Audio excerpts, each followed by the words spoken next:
Okay, so here's just a little bit of background material for lab number 3. This lab builds quite a bit off of lab number 1 and all the content from last week, and as well as, of course, review the content that you learned this week. So in this lab, we're still going to be talking about energy. And so if you remember the last lab, we learned two main things. We learned that the work done on an object is equal to the force acting on that object times the distance that that object travels, as long as they are parallel or anti-parallel. So parallel or anti-parallel. So in the case of parallel, I would have that the work done on the object would be equal to the force times the distance. And in the anti-parallel case, I would have minus the force times the distance. And again, graphically, we represent this as, let me in both cases have the force in red. We represent these by arrows. That allows us to tell if they're parallel or anti-parallel. And then we have the distance. Oops, sorry, in this case it's parallel, so it's in the same direction. And in this case we had anti-parallel. Yep. Physically, the way we interpret this is that the case where they are parallel to each other means that we're adding energy to the object. And the case where they were anti-parallel to each other, it means we were taking energy from the object. And the way we could observe this on an object was to say that if I had a block that was sliding along the surface, we know that the total work done will result in the change in the kinetic energy of the object. And so let's say this is moving with some initial speed. Well, if I'm adding work to the system, in other words, if I'm doing positive work, it's going to speed up. And if I'm taking energy away or doing negative work, that means it's going to slow down. That's how we observe it. So with this concept in mind, we're going to talk about a very specific type of work for today's lab. We're going to talk about the work due to gravity.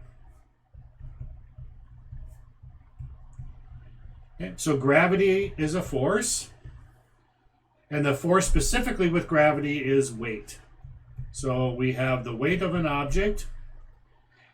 If I have a block and the earth is down here, then the force that's being acted on it will be equal to the weight of the object, and weight is equal to mass times gravity.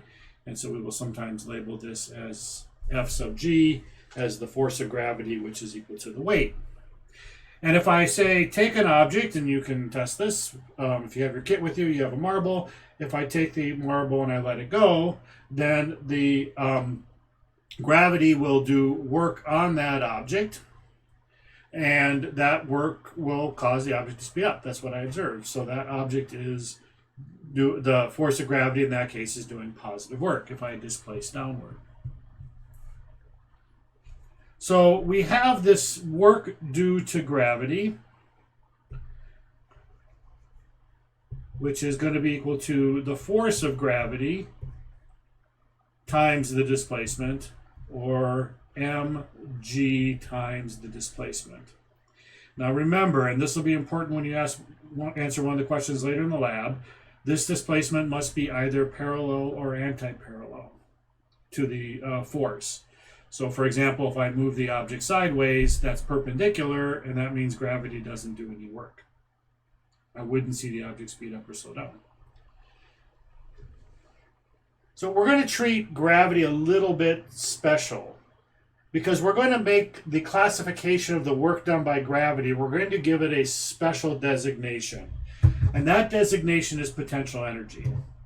And so you might say, well, why the special designation to it? What's so special, say, about gravity? Well, the work done by gravity is what we call conservative. That's a fancy word to say is that once I have given the system some energy, let's think your marble, and I'll walk through kind of an example to hopefully clarify this, that any work done by gravity is trapped within that system. Let's try an example.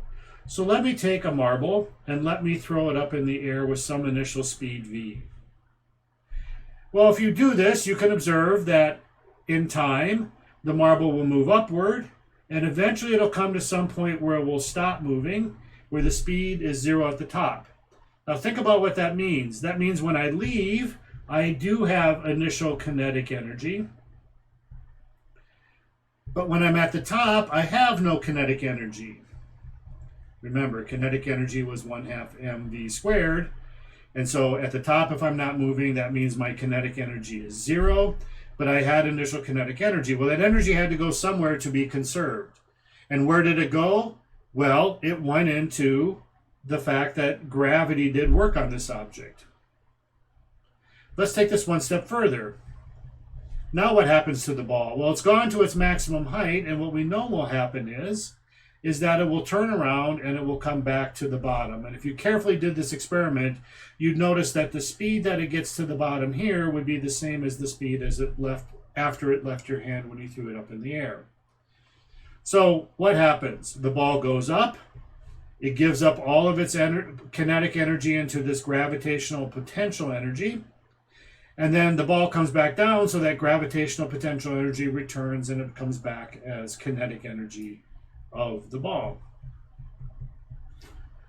And so that's what I mean by the energy is trapped in the system. The energy that I gave the ball by throwing it up in the air is now trapped, and it just simply transforms from one form into another form. It transforms from kinetic into potential, and then from potential back into kinetic when it comes down.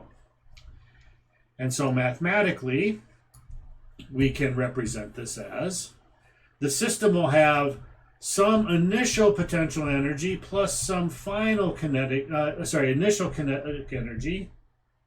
And to be conserved, that means if I measure the potential energy at some other time, let's call it final, and the kinetic energy at some final time, that the initial energy the system had, the combination of potential and kinetic, is equal to the final energy the system had, which is again a combination of potential and kinetic. Now that's assuming there's no other forces acting on the object that are either taking energy away or adding it to the system.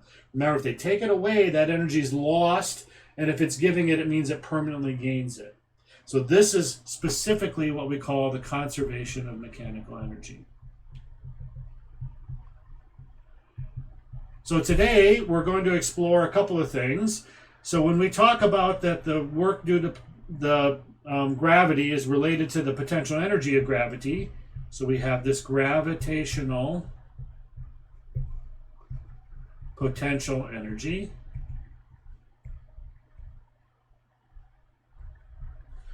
We knew is equal to m times g times d.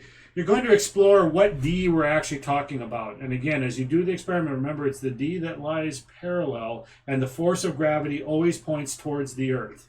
So you're going to put an object down a ramp, and this is going to give you a chance to understand what d matters here.